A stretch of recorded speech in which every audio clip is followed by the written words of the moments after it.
Hi, well, I'm absolutely thrilled to introduce all of you to Julie Hopp.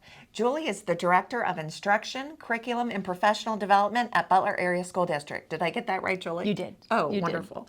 Well, that is a big title, and I know from talking to you that's because you do so much. So could you describe to us kind of like what your role is at the school? Sure.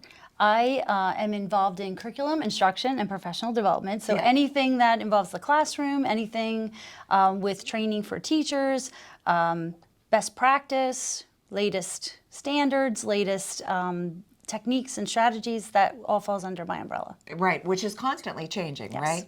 Because we're always trying to improve and do more, which is so what the school district has been doing. And I'm so excited to educate our audience about all of these amazing focus group projects that are happening at the elementary schools. So where do we want to start? Which school?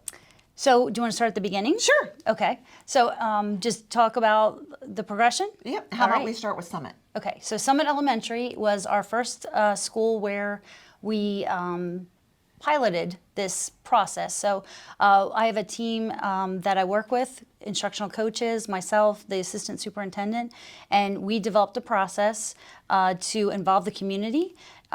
We use human-centered design, so we invited, our process is that we invite the community to participate and help us develop our focus area. Okay. So we have our focus area identified by the school district and the school. Okay. And then after that, the team, we invite parents, community members, and staff to come and help us create a 3-year plan for implementation of our focus area. All right, so probably you're familiar with what's been happening at Summit because there's been a lot of news about the agricultural program. So what is exactly happening there? So at Summit Elementary, Yes. Right now we have $250,000 in grant money that we have a new outdoor classroom that's a palace. It's huge. It will allow at least 3 classrooms together. Okay. We have a greenhouse that has been installed, and we're going to be outfitting that for the next school year. Okay. We have a 3-year plan there of their outdoor developing their space. So they have many acres there, and there's an orchard, there's a tree farm, there's a berry farm. In addition, there's we tilled this year, so we have tilled land where the kids are going to be growing crops. And then we have the partnership at Broad Street, which we'll talk about probably in a few minutes. Yes. But those, with all of our focus schools, something that I also wanted to mention was our vision is that they become destinations for the district. Okay. So the things that are happening at Summit, we are going to be writing those into the curriculum. We all follow the same scope and sequence throughout. All of our grades follow the same, but this lens on learning is what's different. So there might be points where if there's something that fits in with science or with social studies, we might have 3rd grade from around the district coming out and using the outdoor classroom and doing lessons there. At Connequenessing, we just did their kickoff this week. They have an outdoor appreciation campus. Right. They have 12 acres of woods there, and we have trails through them, and we have a wetland. So there are lessons that are going to be specific to the habitat and the environment that's there At that specific school. that we will have field trips from other schools going out and utilizing the space. So that is awesome. I love that because that was something that I was wondering. You know, I'm reading about and learning about these different focus group projects that are happening at the schools. But it's so fun to hear that the other schools, these students will be able to kind of like cross over and also have that opportunity to experience that. So we have Summit that's focused on agriculture, and then it is Broad Street that has the market. And they are a community partnership school. I mean, a community focus school. So their focus is embracing and becoming part of the community, helping students to become part of the community. And the market is one part of that. Okay, so what the students grow over at Summit then goes down to Broad Street? Is that my? That is the flow that will happen once everything is up and running. Sure. Once everything is up and running. But on its own, Broad Street is they have hydroponics.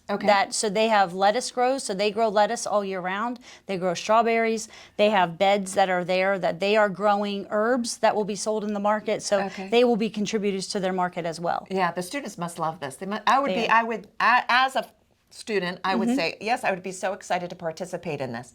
So we have covered a little bit. Yes. There's so much to cover, right? Summit, we mentioned Broad Street. What's happening at some of the other schools?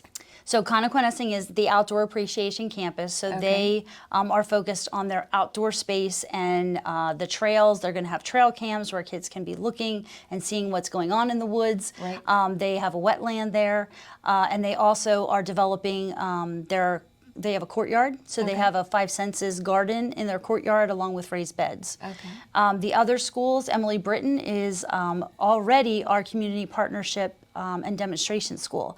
So we are enhancing that focus right now, and they are going to be focused on supporting the whole family so Right. that all children can be supported. So they have that one. Let me look at my little cheat sheet here. Christian Elementary, is going to have a STEAM focus. Okay. So they will do their learning through the lens of STEAM and hands-on opportunities. Northwest Elementary is having a career focus. So they will be doing the RIASAC. I'm not sure if you're aware. That's a something that allows kids to have what are my interests and then what are the careers that are associated with those interests. And they will develop that and learn about their own selves. And then also go on site visits and see what do those careers have. They'll invite people in. This is where we could really use the community's help in when we start having these things really up and running, because four of our buildings are just coming online the beginning of next year. So then It's this growing. next year is going to be important in getting that community support. And let's just briefly touch on what's happening at Center Township. And Center Township, yes. Center Township is, they have the Center for Creative Thinking, and the arts. So they are developing interests, looking at how can we help children know what strengths they have, how they can best utilize those, but also be thinkers and problem solvers at the same time. Wow. Don't you want to be a student? I mean, this is so exciting for our students in Butler, the area school district, and all of the great work that's happening at the elementary schools. This is just scratching the surface, really, but the community can get involved, pay attention to what's going on, and reach out to your local schools and see how you can help. Julie, thank you for being on. Thank you for having me. All right. Thank you. Thank you.